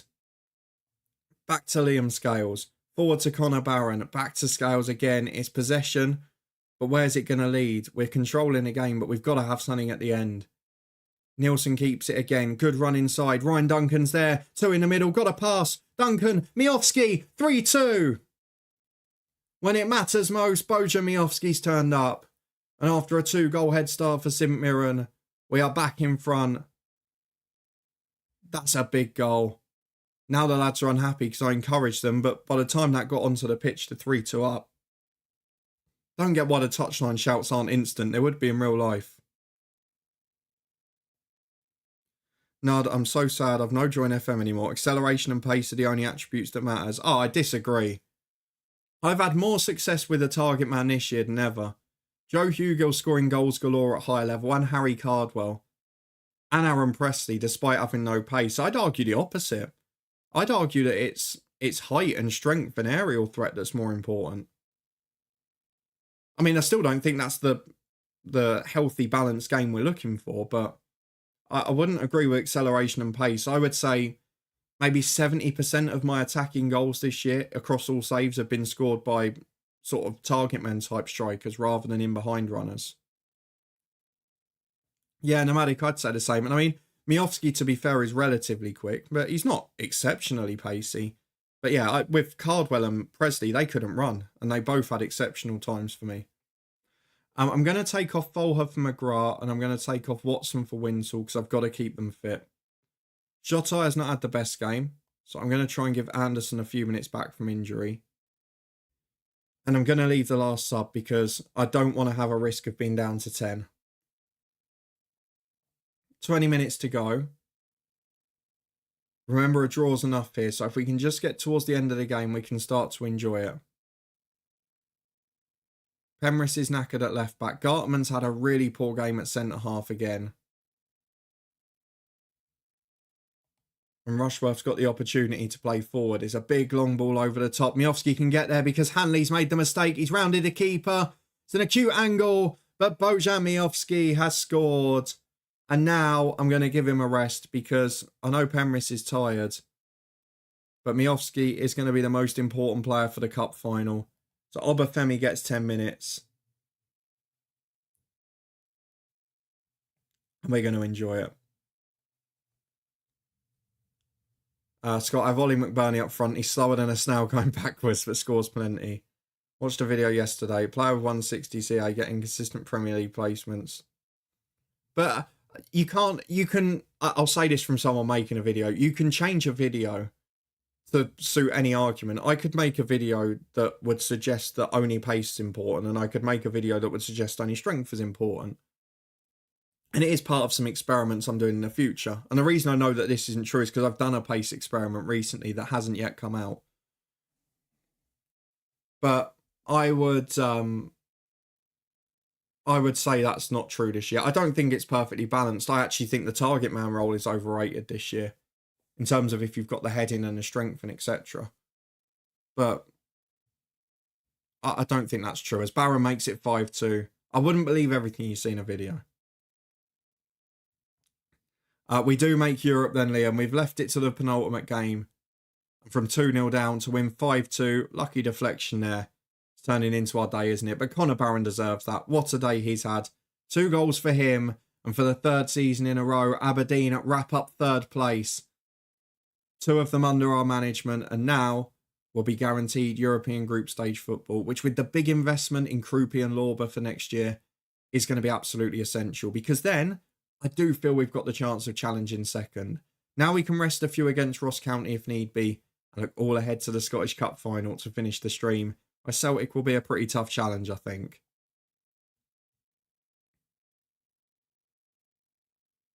Yeah, I mean, ultimately, it's still, for me, it's mostly down to the mental side of the game, the determination, the important matches, some of those hidden attributes as well. And morale is absolutely enormous, as we've seen today. McGrath's happy. Watson's happy. We got our initial budget, so I accidentally glossed over them. What do we think? We've already spent a lot of money, don't forget. Krupi is 3 million raising to 9, but apparently we've still got 8 million remaining and 30 grand a week to spend. And that is with 4 million of outlay guaranteed already. I'm a happy man. Very, very happy man. And Nomadic, you know it's a long way into the game when Jamie Donnelly retires. Oh, yeah. That was the bit at the end of the Distillery save, wasn't it? When I had to drop him out of the national team because he'd gone over the hill and there was a young one coming through. And I went, oh, we're too far in the future. I love that save, though. I've got to go back to it at some point.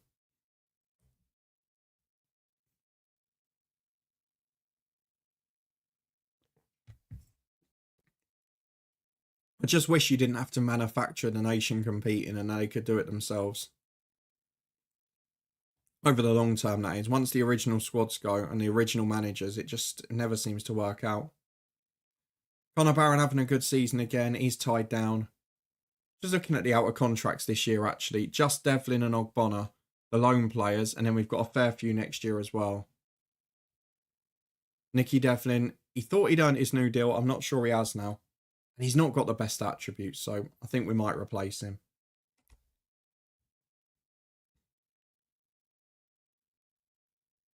So we've almost got a bit of a dead rubber in the last league game. Obviously, we'll try and keep the good form up. But I really want to focus on the cup game next week. QPR right back Reggie Cannon. I'll tell you what, if John's still in, he'll enjoy this. Being linked as a target for Aberdeen on deal worth £3.5 million. No. I mean, Hashioka is one I wouldn't mind signing. We've got the optional fee, but it's what his wage demands are. And at the moment, what they are is pretty absurd. So that's one I might have to try and barter after the season. John will take the money. No, you're not having it. I'm keeping Hashioka instead.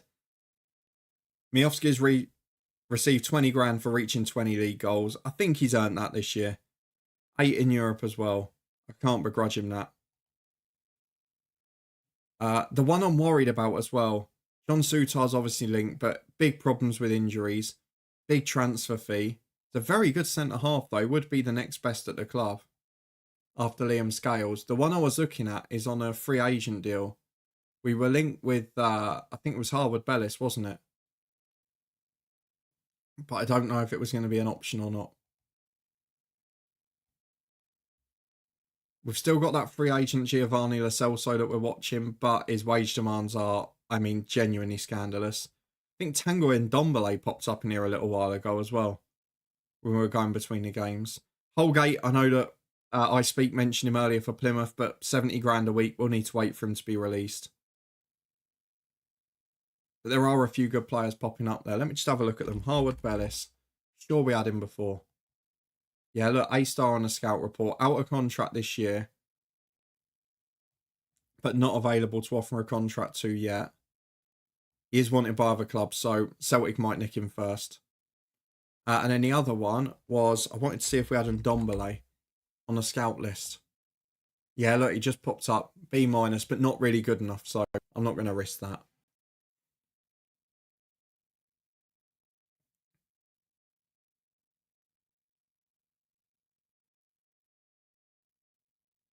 So Celtic is the big game remaining. What we'll do is we'll pick the Ross County team.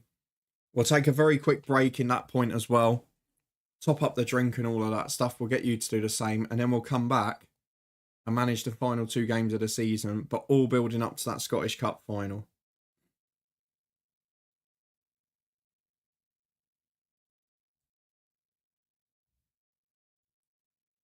Carl Rushworth, the best trainer. He's turning into a very good signing.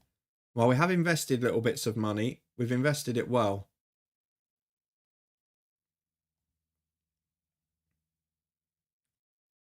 And while the game's doing its monthly save, a quick thank you again to Hunkleberry and Positively for the raids. Also to Oliver for the sub.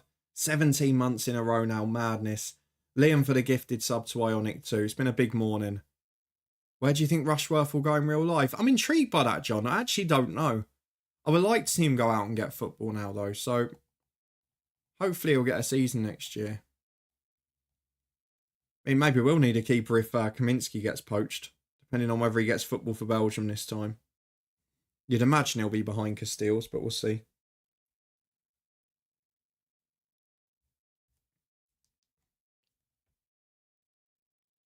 And it is nice to be able to go into this game just relaxing a bit. Is there any more transfer news on the QPR front or not so much? I think the 2 that came up this season are the 2 going back down and in the playoff respectively.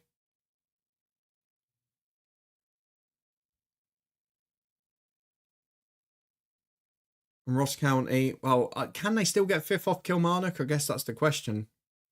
Particularly Scott will want to know, can they get European football? We've got an approach for Andy Rogers as set-piece coach. I mean, I'd like to keep him, but I also wouldn't be against getting 210 grand. So we'll offer him the big deal. We'll see what he says. Bolher showing pleasing improvement. He's only 23. He's a good signing. Ross County, no, they can't get 5th. Kilmarnock have wrapped it up. He's a good player. Begovic is rumoured to have signed for Newcastle. But they're getting Trafford as well, aren't they? So he wouldn't go and be number 3, surely. We've been linked with Mark Travers. But we'll take Rushford in a heartbeat. With Cifuentes, definitely a realistic loan option. Yeah, I could see him going for Travers as well, though, to be fair. I think both of those would be good for you at that level. And the type of keeper for the way he wants to play as well. Right, team for this one. Is anyone knackered? To be fair, they're all right, so I don't think we do need to rest anyone. I'm going to bring in Lewis Nielsen for Gartenman, just because I want to test it today. But I might bring Welsh in as well. We'll go Welsh and Devlin instead. Welsh and Nielsen instead of Devlin and Gartenman. Got there in the end. Watson can build up his fitness again for an hour. Bolher the same. Barron's good. Duncan's good. Shotai, Miofsky, all fine. And the bench will be the remainder of the players that didn't feature last time. So that's what we're going to go for against Ross County. Before we start this game, though, we're going to go for a very quick break. We're going to top up the drinks. We're going to do all of that stuff. Don't go anywhere. We'll be back in 2 minutes. We'll get through this one and then the big Scottish Cup final to finish. See you in a moment.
And we are back, ready for kickoff in the final game of the SPL League season. Let's go and get through to it as Aberdeen host Ross County. We have wrapped up third place already. And the biggest worry is about next Saturday. So a couple of people building up some fitness, but otherwise we're just trying to keep ourselves in a good position and winning. Let's go and tell the lads to pick up where they left off, get through the tunnel interview, and hopefully we'll be able to finish with a win, no injuries, and prepare for Celtic next week in style. John, Newcastle apparently want 4 keepers. He's offered over 50 grand weekly. Can't see him saying no. Can't see him being offered that, to be fair. Take Travis as well, but I'd rather have him on a permanent. Yeah, I can see that. I don't know what the Newcastle approach be. It's interesting as Barron picks it up early. Chance to shoot. Brought down. That's got to be a penalty, referee. Why would he go down there when he's got a chance to shoot? But we know it's not going to be given. That he's going over to this screen. We have not once seen the referee go over to this screen and then still give the penalty. So this is going to be stopped, I'm imagining. There you go. So predictable. Now, Denmark going to draw 2 games and lose 1. I just know it. I'm not sure about that. I think it's a really tight group. I think the Denmark versus Serbia game is really important. I think both teams are better going forward than defensively, and both sides not at their peak defensively either. But I could see Denmark beating Serbia, just edging a game. I can see Slovenia being frustrating today. I don't know what to expect from it, but I have gone for a draw. And the England game, obviously, I hope we win. But it does depend a bit as well on our results today. If we win, we'll be in a more confident position. And look what's happened. The one thing we couldn't have today was injuries. And it's the star man at Shola Shotire who's picked up a knock. Pulled groin as well. The positive is Anderson gets 50 minutes of fitness, but that is far from ideal. Means next week we'd probably have to go with Duncan and Spittle, one of them out of position. As Penrith nicks the ball in midfield for Folha and Miofsky. Can we nick a goal before the break's been another poor game? Miofsky down the right, in the box, Shotire. Pulled groin, but he's got enough to score. And that is a lovely final moment for him today. He's going off now to get a rest. Fingers crossed he'll be fit for next weekend. Didn't look too injured there. Didn't have to swing at that too much. It's a lovely finish. It's 1-0. And hopefully he'll be fit next weekend.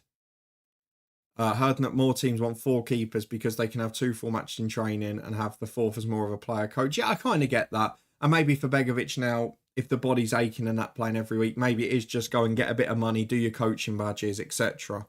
But for Newcastle, they're not going to be paying 50 grand a week for a third choice, are they? Surely. Oh, we've conceded from the kickoff. And Anderson was the man beaten out wide.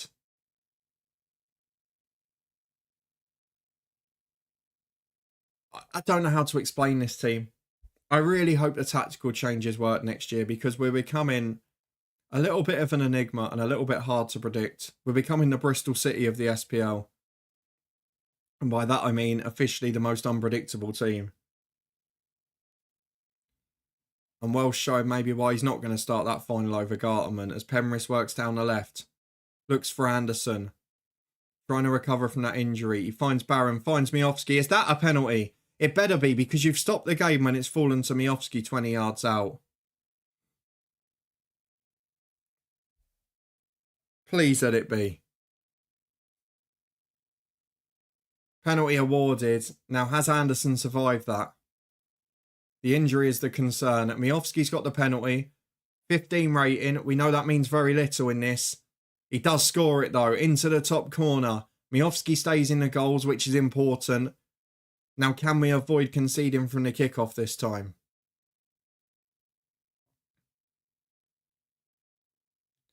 Surely not, but why would he leave West London, where his goalkeeper school is, for little to no more money than being offered? Yeah, that's potential.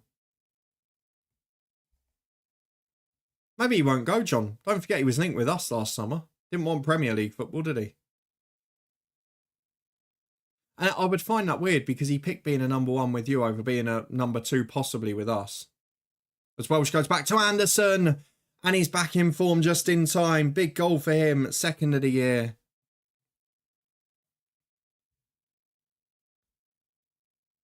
Because they're new, but Newcastle will have 4 already, won't they? They'll have Pope, Trafford, Gillespie and Dubravka, unless Dubravka's going. And then I guess maybe they've lowered the wage bill even if they do get Begovic, but I mean, they've already bought in Lloyd Kelly, haven't they? So they're going for cheaper signings this summer. Al Gadoui, Whitewell, Hilal. We're going to concede again, are we? Stephen Welsh has had a poor game. I think it's Nielsen or Garterman. We're pretty sure of that. Long ball forwards. Nielsen, back to Rushworth. Lovely stuff. No idea what's a key highlight about that. A lot of journalists and Newcastle fans saying it's all signed. Fair enough. It's an interesting one. Long ball forward. Was Miofsky onside? He's in 1-on-1. Miofsky, well saved. Ross Laidlaw at his best. And finally, it looks like we're going to beat Ross County. Chelsea ruined their RB deal, yeah. But Sussing's a good defender. To stay local made sense. But Lloyd Kelly's a good signing as well. And actually, if you look at their defence, Shah is the one that's generally stayed fit. So having a left side, a natural balance would be probably a good deal for them. It's just whether Lloyd Kelly can then stay fit as well. But it's the market Newcastle have got to look in. Freeze, cheap deals. Find a few players to bolster the squad. They've not got Europe next year. They can have a real go. Whereas Ross County are having a real go at us now. 3-2. And we've been actually beyond dismal defensively in this game.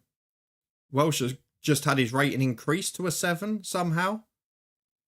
Not really sure. I know he got an assist, but defensively he's been a shambles. Right at the other end, we'll see this highlight out, then we'll make the changes. Nielsen throws to Folha. Back again. Now Barron to the edge of the box, playing some lovely football going forward here. Connor Barron scored 2 last week, and he's nearly scored 1 there. It's a good good save, sorry. Yeah, Kelly's a good signing. It's just about fitness. He's a very good player potentially, and he's got that versatility of playing left and centre. It almost means they can swap him and Burn in games when they need to. Can't get a break to make the changes here. I'm just going to make the modder games going on. Welsh is going to come off for Devlin, and we're going to put Nielsen into the middle. Just want to see who's the best centre-half partner. Duncan will be replaced by Spittle. Dave Watson will have a little breather again for Wintle. As that ball goes in, no idea what's going on. Duncan in. Miofsky's offside. I want to save 1 sub because then with 10 or 15 to go, I can just give Miofsky a little rest, who is the most important player for us, apart from Connor Barron's now got injured as well, and James Penrith. Barron's saying he's got an ankle injury, so off he goes. McGrath's on. The one thing I didn't want today, and now we've had 2 of them, is injuries. Can we have everyone fit for Celtic next week? We're not going to win this game because that's a penalty. Nicky Devlin, and he's not going over to the screen, which tells me this is going to be awarded. It's only ever not given if he goes over to the screen again. Penalty awarded. There we go. It's going to be 3-3. This is an absolute shambles. I mean, Devlin, he had that one great game against Celtic, and then he gave away a penalty in this one. He gave away a stupid goal in the last one. His contract is ripped up. I can promise you of that. I'm going to berate the lads because no matter what we do, we cannot win these matches. And the confidence that it would have given us into the final, winning 2 in a row, that can't be replaced as Penrith finds Barron into the box to Spittle. Down for Miofsky, 4-3. He's having to play 90 now, but he does it. Was Folha with a cross, sorry, because Barron has gone off. Rangers are losing again. Oh, we could have had second this season. It's such a missed opportunity. St Mirren are losing to Celtic, so we would have been fine anyway there, but this is a game where I think we've seen Garterman needs to play next week. Rushworth's had a rare poor one. Penrith physically struggled. But Bojan Miofsky has scored the goals, and Shotire, we wait desperately to see if he's fit. If Denmark beat England, I believe we can win the Euros again. I think whoever beats France wins it. That's my opinion. Has been from the start. As Miofsky gets down the left. Into Folha, just wide. Bit worried that our games are going goals galore now and we can't defend, but we're winning them. And that is the confidence boost we need at the minute. We finish on 71 points. We finished just 4 behind Rangers. And we've given it a real go. Proud of that effort. But it's not over yet. We've got one more to go. And it is the cup final next weekend against Celtic. That's how we'll finish the season, as another 2 million quid and guaranteed European football comes in. Let's see how it pans out next time. Why does your comment need checking? Let's have a look. Didn't see. Oh, Twitch has taken please burn as potential hate crime. There you go. Potential transition to a 5 will be easier. Burn left centre-back will please him. He was getting burned at left-back. Yeah, he was. I mean, the game against Ogbene was the one, wasn't it?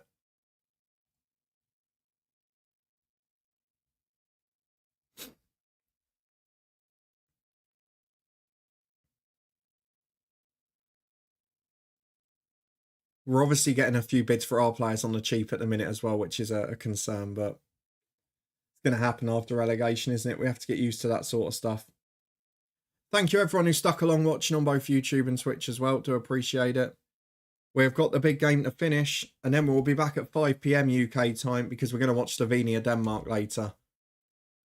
But can we beat Celtic to make it a cup double? Lewis Nielsen gets a wage increase. There are lots of good players scouted. We'll have a look at them after the final in this stream because we want to focus on getting the trophy, or trying to at the very least.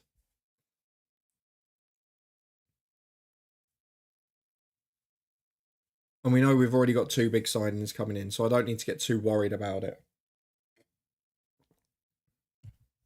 We do know it'll be a big change tactically next season, though. Surprised no one has signed Chris Willock on a free, not even any mention of one. Won a new contract too, no one's tapping him up. No, I suppose it's early on, isn't it? It might just be that he's got 3 or 4 options and he's not decided between them yet. It can be the other side of it as well, can't it?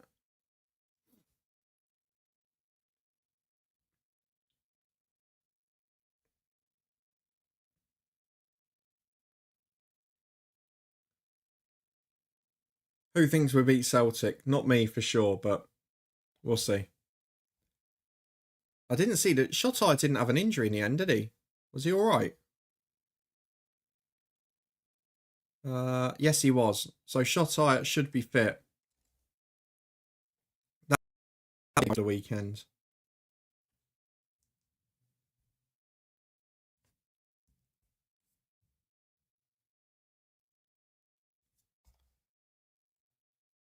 Taking his time to get to the final. Surely his agent would leak it to journalists to try and get him. Yeah, possibly.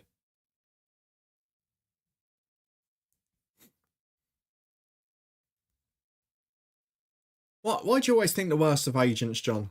What could possibly have caused that misconception? Europa League final, United v Arsenal. Saka in extra time after a Casemiro own goal. How about that? Scales could leave Aberdeen due to his release clause of $7.5 million. Thank you for the media for highlighting that. I'll probably try and offer him a new deal after this game, to be honest. We'll receive £1 million in television money from the Europa League, which is really important for us. Rogers has moved to Burnley, so we get 200 grand for him. I mean, the finances, we've done miracles with this club. I really hope they'll support. Yeah, Liam. So he wasn't an applicant. I'd put out one of the job adverts, but he actually popped up in the backroom advice meeting. It was suggested that we should sign him, and he was exceptional, so I just went for it. He's only been here a year, so they get 200 grand out of him. Not bad at all. QPR put a 5 to 7 million value on Clark Salter. Don't think you'll be getting that, to be honest. You might get 2 or 3 if you're lucky. Liam, we'll see who ends up being his replacement through the backroom advice meeting. I'm not going to put out an advert till I've seen the first Monday meeting.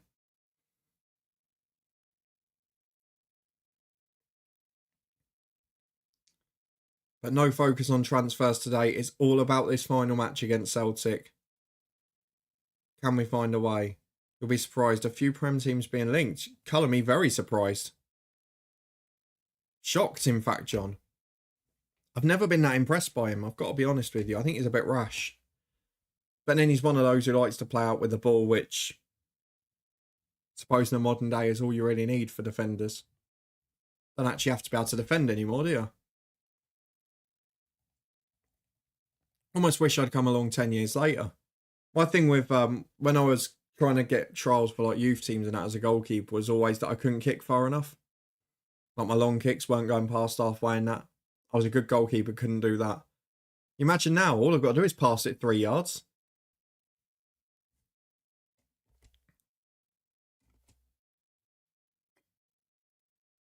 Oh, fair enough, John. I mean, I only saw a couple of TV games, so I can't complain. But when I saw him, I wasn't impressed. Here are the 2 we've been recommended. Liam, you can find out how good they are. Jared Kettle, set-piece coach. 13, not bad, but nowhere near as good. Peter Murphy, 11, on big money at Preston. I think we'll wait a week for that, especially being so close to the end of the year. Let's get through it then. Final game, Hashioka's got injured. Lovely. Maybe that's why we don't sign him next year, we'll see. Is it true Everton have almost agreed a fee for Schmodics? Oh, that'd be a great signing. If they could have Schmodics playing off like a Calvert-Lewin or a Beto, that's a clever deal. I wouldn't put that past Sean Dyche. Miofsky, the best trainer at the club this week. Obafemi the worst, but he's leaving after, so I'm not going to upset him.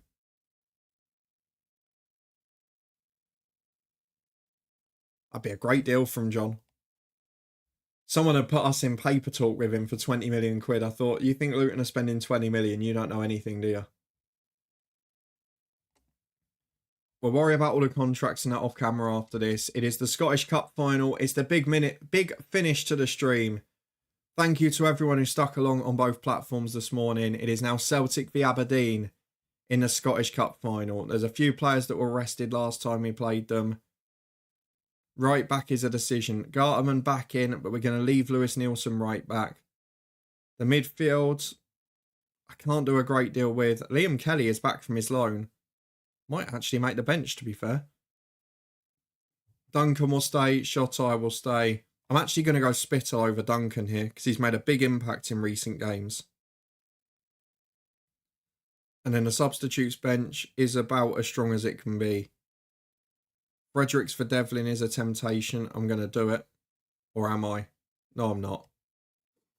Midfield, 1, 2, 2 wingers and a striker. This is the team we're going for. Yeah, we've been linked really heavily with Sheaf, John. Really heavily. I think it'll be less than that, but it's almost talk as if that may be done, that deal. But then I guess if we're going to get 5 million for Barkley and we can replace him for similar money with a young player that will likely make a profit on, makes sense, doesn't it? Let's go for it.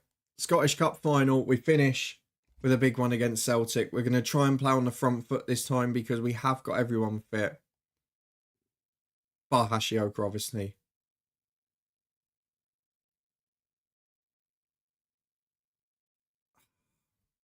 No pressure. I think Coventry will sell still. If you've not got the Premier League money, you've got to sell. And Coventry have just replaced people well. So they had to sell Gilcaris. They had to sell Hamer. And I'd argue we're in a better position than even Sheffield United are. So here is Folher in the middle, though. He's got a chance early on for Aberdeen. Can we produce a moment? Folher down the right-hand side. Spittle gets to the byline. Across the box, deflects into the keeper's arms. Nearly an own goal from Ben Mee. Nomadic Barkley's going to Aston Villa. He had a relegation release clause of about 5 million. And for them, with Europe as well, that just makes sense. They're playing the box midfield. He'll suit Emery a treat. As Abada goes to the back post. In towards Garterman, who heads away.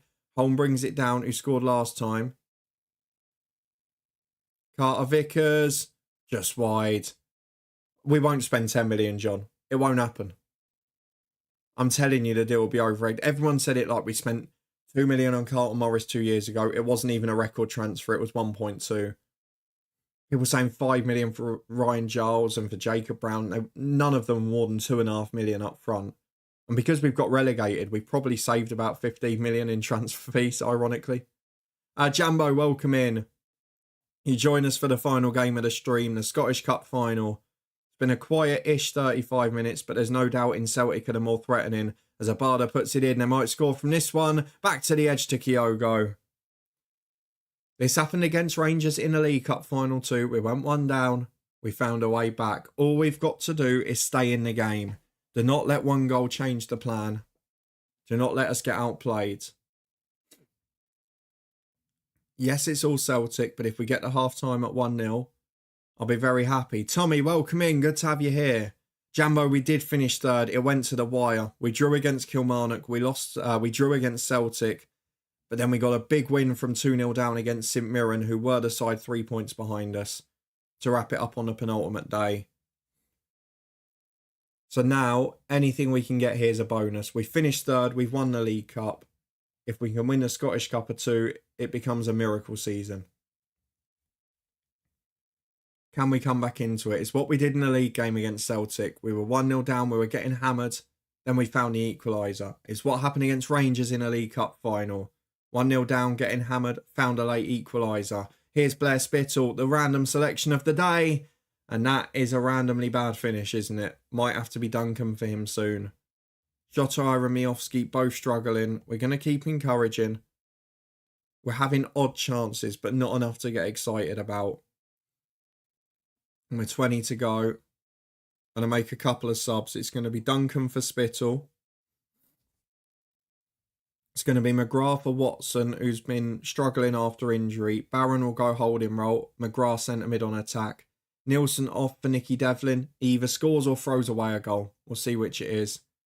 Penrith has been poor. I've not really got the natural sub.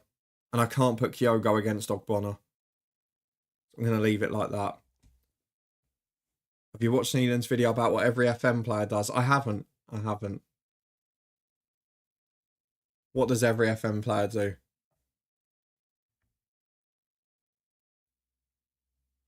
Right, 5 to go. One more bit of encouragement. We're going to go attacking. And I know there are star players, but I'm going to take off the two tired boys. Shotai for Anderson. Obafemi for Miofsky, the top scorer. I'll have a look at it later, Tommy. 5 remaining. We've taken off the stars for physically fit players. 4 minutes added on. We've stayed in the game. But I think Celtic have just got enough. Celtic 1, Aberdeen 0. We lose the Scottish Cup final, which we would expect to at the minute. Celtic complete the League and Cup double. We win the League Cup, we finish third, and we are runners-up in the Scottish Cup. Not a bad season. And obviously we'll reflect on it and get into the summer in the next stream, which will be next Sunday for FM, after loads of watch-alongs in between. But don't forget, we have got big signings coming, and my target next year is second. I expect to compete with Rangers, which we almost did this year when they had a poor season. We'll try it again next time. Almost another million into the club. We've got Junior Krupi, and we've got Marcel Lorber coming in the summer, and we're going to make sure it's plenty more. Transfer special, season review, all of that stuff next Sunday. For now, though, thank you so much all for being here. We are back later today with a watch-along for Slovenia v Denmark, 5 PM UK time, second Euros game of the day, live on both Twitch and on YouTube.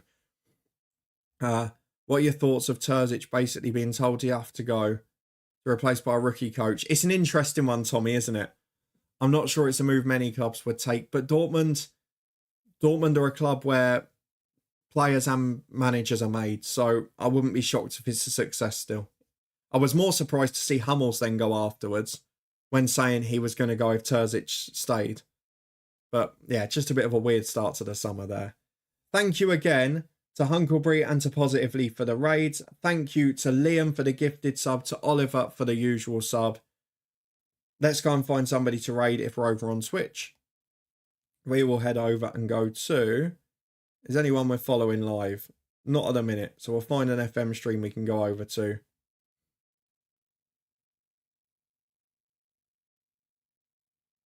The Gaffer Cacao is live. Let's go over to that, shall we? Tier 10 to Prem. I've never seen this guy before, but we'll go over and say hello. Let me know if the stream's any good. Enjoy your day, everyone. Good luck to England later. I'll see you again at 5 PM or later in the day, wherever you are. for Slovenia versus Denmark. Have a good one. See you there.